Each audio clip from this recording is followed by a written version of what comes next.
Stop using extreme violence to sell your game. My enemy, Jack Thompson 2.0. Hello. Fight! So we meet again.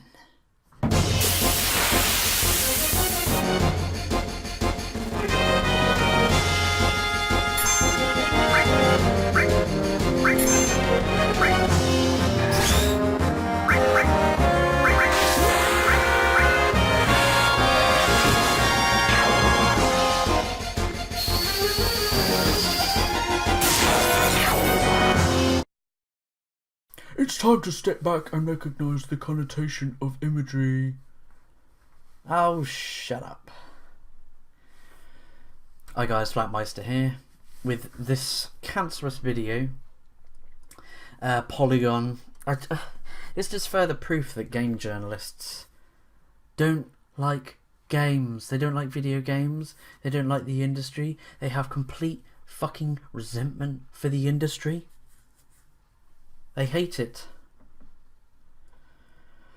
So this Last of Us 2 Last of Us Part 2 trailer released at the Paris Games conference recently, and it's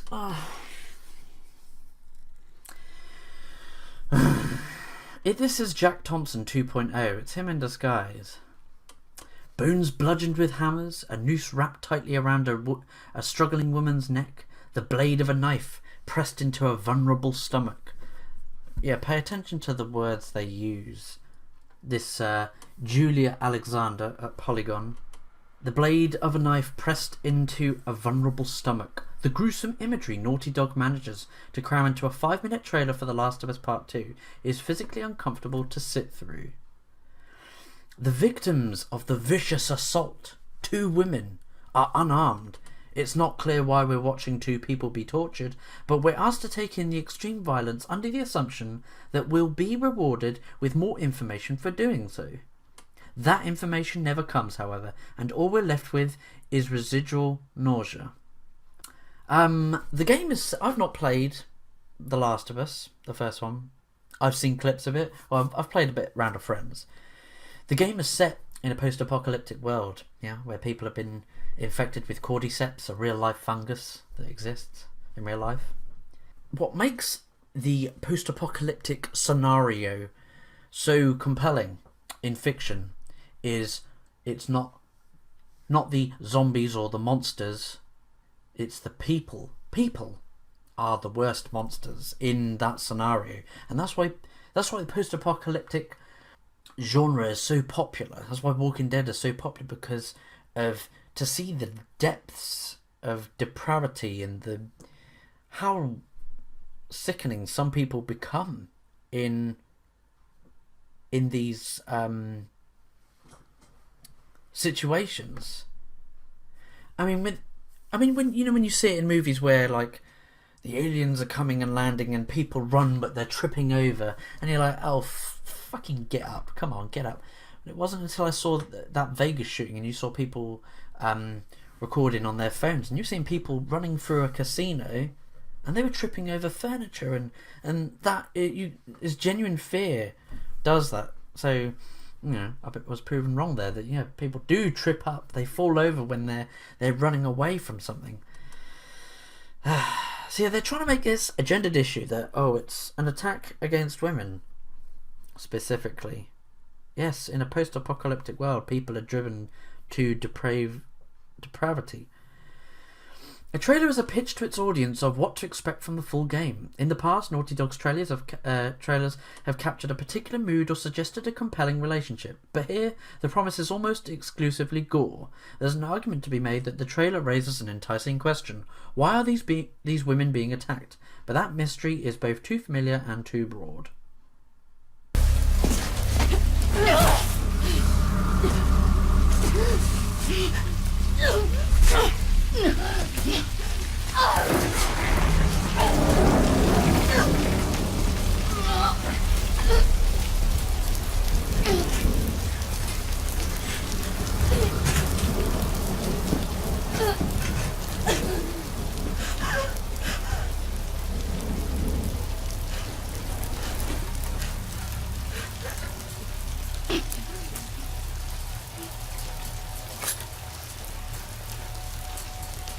They are nested with sin.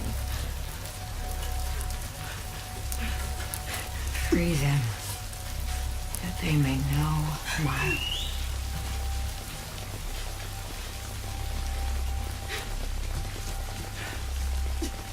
So yeah, the women are being...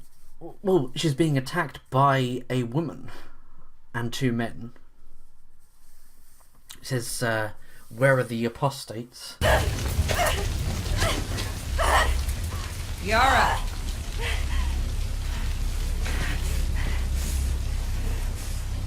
Where is the other apostate? Clip her wings.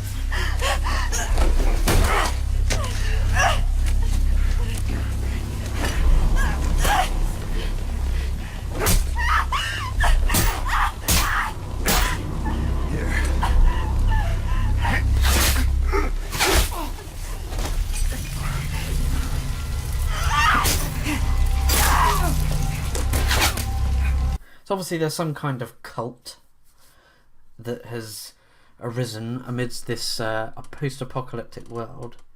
What does she mean? Without any context, the trailer fails to introduce or even really tease the story players will embark on. That is its problem. Maybe if you fucking played the first one? I've watched enough of it on YouTube and read the synopsis online of what happens. I've kind of spoiled the story for myself for the first one. I know what happens. But what do you mean, without any context? We know that it's set in a post-apocalyptic world. She says, where are the apostates? So obviously there's some kind of cult. It's teased that, we're not going to be up against just the cordyceps, the infected humans. We're going up against survivors as well as some kind of cult that has come up. Honestly, Julia Alexander, have you even freaking played the game? These journalists don't know what they're talking about. The violence is particularly upsetting as it features the assault of women. So what? Men, yeah, they can have violence against them. Or is it because one of the women gets killed, who's one of the bad guys?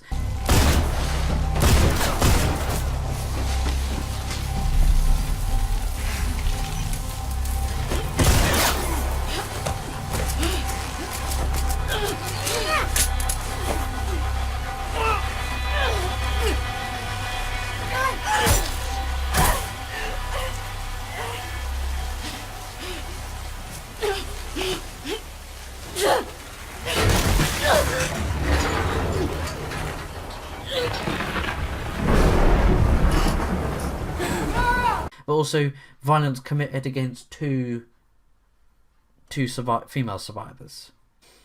It's set in a post-apocalyptic world. Violent attacks on women, many times for perfunctory purposes, isn't new.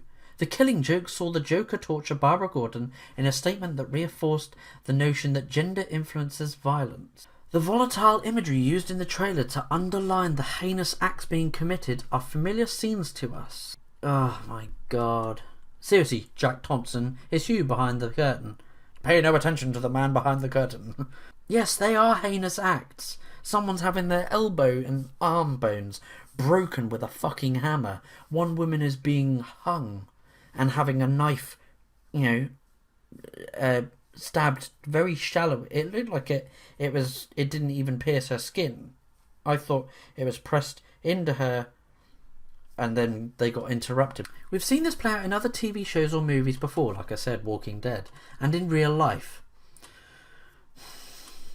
Yeah, violence is committed against men and women in real life and in TV shows and movies.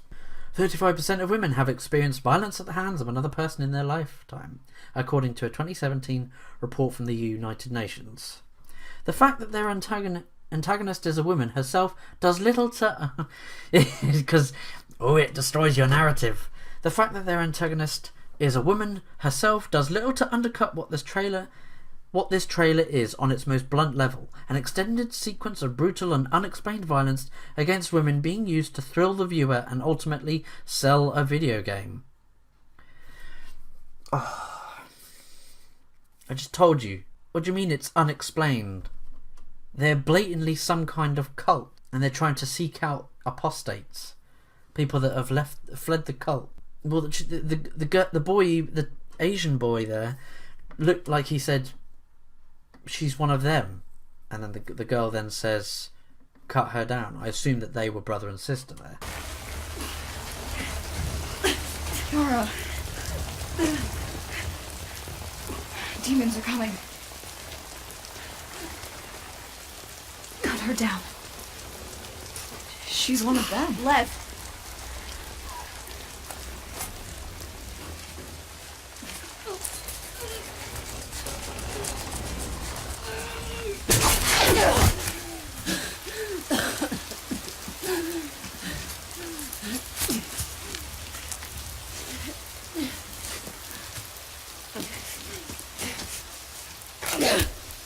The reason why the post-apocalyptic zombie apocalypse or the nuclear disaster apocalypse or the Ice Age apocalypse is such a popular genre is because it allows viewers or players to experience it. It hacks into our lizard brain, our caveman brain. We're kind of craving what our human instincts of when we were hunter-gatherers. When we lived, barefoot and in loincloth, and we had to hunt for our food. What we can explore safely in a nice little encapsulated bubble of in a movie, TV show, or a game, or comic book, we're allowed to experience that without having to, within the safety and parameters of a fictional world. And that's why it's popular, because it hacks into our little caveman brain. Those human instincts that still drive us. So that it's not because it's violence against women that is thrilling to gamers. It's the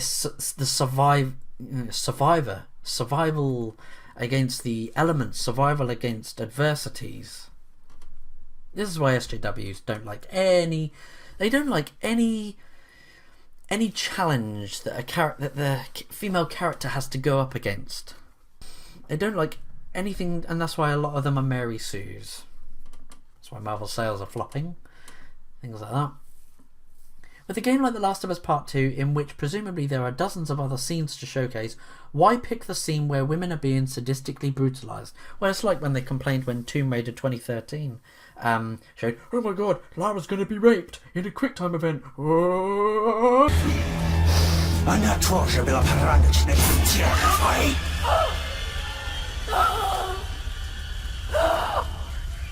No, all she does is get strangled a little. Well, she gets strangled to death. Why is she not going on about... When Naughty Dog played a gameplay trailer during E3 2012, people called the 5 minutes Joel spent tracking down hunters and annihilating them gratuitous with its violence. Neil Druckmann, creative director at Naughty Dog, told Shack News then that the violence players would encounter in The Last of Us wasn't perfunctory but served a purpose. Exactly, you're fighting for your survival. It's self-defense. You're fighting for your survival. Well, it's like the reason why Quentin Tarantino's movies are so popular. Inglourious Bastards or Django Unchained. You've got the horrific and heinous violence that the slave owners, where they unleash the dogs on that slave that ran away. They let the dogs maul that slave to death. And then you've got the cathartic violence where Django is killing these racist slave owners. He's fucking killing them. And that's the cathartic violence. But all of that violence serves a purpose. I've said this in previous videos where the story gives any action in particular, whether it be combat or solving puzzles, story gives those actions purpose, and then the purpose vice versa gives story purpose. It helps continue on the narrative. So Neil Druckmann says, the violence you see inside this world isn't gratuitous and over the top, just for the sake of being violent, Druckmann said. It's setting a tone. It's setting a reality that Joel and Ellie are having to deal with. Everything has to feel tense. Everything has to feel grounded in reality. The reason why we're going for such realistic violence is because we want you to believe that the stakes are high for Ellie and Joel. Exactly. What's wrong with that? There's a difference. Like, I mean, The Walking Dead, when... Spoilers here. You know, when Negan with the baseball bat, Lucille, you know, when he kills... I won't spoil it for you. But when he kills two main characters at the opening episode of season 7, it really ramped up the stakes that Rick's group is not safe. There's a difference in how Naughty Dog handled the trailers for The Last of Us and Last of Us Part 2. In Last of Us, Joel may be gunning down hunters, but we understand why he's doing it, and those he's attacking aren't women or marginalised people. Oh, so Joel has to go, oh, well, I better not attack that person that's trying to kill me because they're trans, or that one's a disabled dragonkin. Better not attack them. Seriously, fuck you. She's basically she's saying women and marginalised, but men. He's not attacking women or marginalised people, but men are expendable. This is what your article comes across as. The trailer is violent, but it's justified. None of that justification exists in The Last of Us Part 2 trailer, where violence simply exists because that is the way of life in The Last of Us universe. Everything is a fight for survival. Even probably for just a pack of cigarettes, a bunch of people would hack each other to death just to get a nicotine hit. So the trailer is in context. It gives you the trailer is giving a sense of this is a dark and grim and depressing world. It's just grim and gritty and horrible. In context with the rest of the game, the scene may have an emotional hook beyond disgust. We will probably get to know the characters and learn why this violence was necessary. Naughty Dog did put forth extra effort to put women in more leading roles. Yeah, you can't win with SJW. They go, we want more women in minorities. Okay, we'll give you more women in minorities. But these women in minorities are experiencing violence against them. They are marginalised and women, and they should not face this kind of adversity or gratuitous violence. Yeah. Fucking hell, man. The trailer hints at larger roles for both women involved. These women exist in a violent world set up by Naughty Dog in the original Last of Us. To repeat previous points, because it's important, it's not the situation the women were in that's jarring and inexcusable, but how that scene and those characters were introduced. If the trailer had spent 30 more seconds explaining what had led to this repugnant moment, the violence may have been explicable. Why would it need 30 more seconds? I think the under 5 minute trailer gave just about enough information. The fact that you watching it here, I'm sure you're understanding from what I got from the trailer. The trailer made plenty sense and makes me want to know more about what's this cult that's propped up in this world. Providing a trailer with little to no context leads to more questions about how this trailer came to be. How many women were involved in the creation, editing and approval of this trailer? Oh my God, really? You fucking... How many women were involved in the creation and editing and approval of this trailer? Approval? Why would... What, so you want more women to be involved at Naughty Dog to self-censor Neil Druckmann's and the rest of his team's creative vision? This is what SJWs do. They want to fucking control and dictate what creators can make. Julia Alexander, why don't you create your own fucking game then, huh? Honestly, this is nothing to do. This is just basically a puff piece about violence committed by against female fictional characters, and it goes further down, right? In an industry and studio that's predominantly run by men, did women feel comfortable offering a critique? You're putting females off from entering game development, Julia Alexander. You by going, look at this dangerous world of video game industry. How dare they create, and they're not going to make women want to join the industry. Oh, it's predominantly run by men. You'll never make it as a woman in the industry. Oh, Amy Hennig would like to disagree with you on that. She's a fucking successful writer and director within the games industry. This trend is bigger than The Last of Us Part 2. A new trailer for Detroit Become Human also was shown at Paris Games Week, including an extended sequence of domestic abuse in which a drunken man beats his daughter and robot maid. Yeah, I heard about this.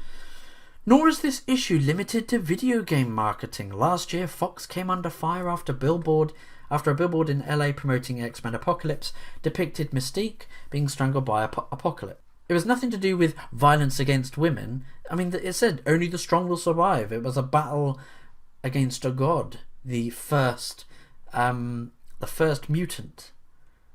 So it wasn't specifically. It wasn't a this is violence committed against women. It's like, no, it's a fight for survival against this god that is going to destroy the world. Oh my god. Like the new trailer for The Last of Us, there is no context for the assault. You're just repeating yourself. I've just said yes. And even with context, is this the best image to sell the film? To capture what makes X-Men special? No. Well, seems though Mystique, played by Jennifer Lawrence, she's a kick-ass female character, and she's standing up against Apocalypse. Oh god, Fox later apologised for the billboard, removed it, and other similar marketing materials, admitting that the advertisement carried with it a negative connotation that invoked imagery and history of violence against women. Yeah, because Rose McGowan stuck up a big fuss. Like, what's wrong with this? When Fox said in a statement, in our enthusiasm to show the villainy of the character Apocalypse, we didn't immediately recognise the upsetting connotation of this image in print form.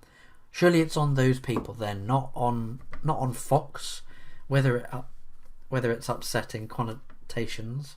The new trailer Part 2 was supposed to introduce new characters, including Yara, possibly Ellie's mother, but we met were victims of abuse. We met ideas of what women should be in games like this, not actual women. Not actual women. They're fictional characters, Julia. Fictional characters. Take that. Jack Thompson 2.0. And so Flattmeister won this battle.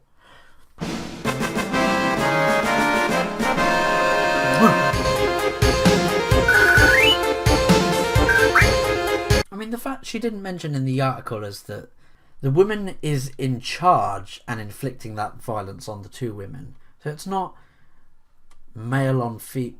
Well, yeah, there's two guys, but why am I even having to justify this? It's fictional. It's not going to make... Like, are they trying to go, ooh, this is going to reinforce it in players that violence against women is not acceptable? Yeah. In real life, violence against anyone is not acceptable. Against white cisgendered males is alright, yeah. I mean, Full Macintosh got triggered by the first announcement trailer where Ellie was playing the guitar and then she went, I'm going to kill every last one of them. And Full Macintosh went, why does every character have to say that? When someone commented, Neil Druckmann has said this story is about hate, but this time it's through Ellie. Yeah, maybe this game just isn't for you, Julia Alexander, or for Polygon for that matter. Brutality and violence is just a natural human instinct. It's a flaw within humans. Obviously, we've evolved as a society, as a civilization. You know, we've got laws in place that punish people that are violent. But we can explore that stuff within fiction, because that's in the parameters and safety of a fictional world, fictional reality. I mean, the two men in that trailer were that woman's lackey. She was the leader of this cult. Like I said, it's a cult. And the two female characters saved themselves. You know, they seem perfectly capable. The woman that was, she had her arms tied behind her back and she was hung, and she managed to then strangle that lady with her legs, and then the other girl came along with the claw hammer and right in the skull. And, you know, I'm just getting really tired of this narrative. My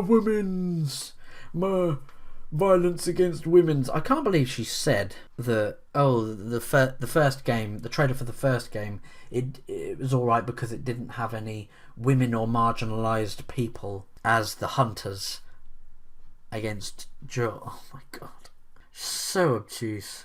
This is why I hate games journalism. Oh, I forgot about Mad Max. That's a post-apocalyptic world as well. I mean, Furiosa in Fury Road was a fucking awesome character. Like, do you want women in media or do you not? Do you want... Because creators are just going to get so pissed off that they're not going to bother creating female characters. I mean, what was that my video I did about Casey Hollingshead, the writer who worked at Obsidian Studios, and he was forced to quit from that when he was working on Pillars of Eternity 2. And it wasn't under his professional name. On a forum he posted under an anonymous name, and he said, "Oh, women can't be criticised, can't be killed, can't be conservative, can't be liberal, can't be hurt in any way." It's so irritating and so obtuse, this Julia Alexander. But hey, I've saved you a click. I'll put the link to the article in the description of the video. But I mean, you've got to admit the levels of detail in that. It just shows how far gaming has come with like artistry in the trailer, like, you know, animation, texture and editing, camera work. You know, I'm trying to think of that other post-apocalyptic with Viggo Mortensen, The Road. That was a gritty and real movie. And that was people fighting for survival. I mean, games like Doom, that's the gratuitous violence is because it's like a parody and satire of like the 80s action movies, you know. And as part of Doom Guy's character, that he's just this macho man just fueled with... I mean, the guy doesn't even have to speak. Just the way he, you know, like from pressing buttons, pulling levers, he's, you know, you can just... His character is just fueled with hate and rage of demons and, woken up and lo and behold, UAC has let the demons loose again. Fucking demons! You know, and he's just bashing computers and shit up, you know, like a sort of... But I mean, this is all subjective, I suppose, you know, that other people find violent content. Some people perhaps desensitized to it. I cannot believe this. I'd like to hear what you guys think of this stupid article. Do you think violence can be distasteful in games? Is there a limit to which it should go? You know, is there a certain maybe we should pull it down a bit, or should it just be unashamed, completely uncensored, just balls to the walls, gratuitous? Obviously, like, if it fits, it depends on what the tone of the game or of the medium is, I suppose. But yeah, I'd like to hear what you guys have to say about this. Leave a comment down below. Do all that like and subscribe stuff. You guys know what to do. I'll catch you in the next video. I'm Flattmeister. See ya. Finish her.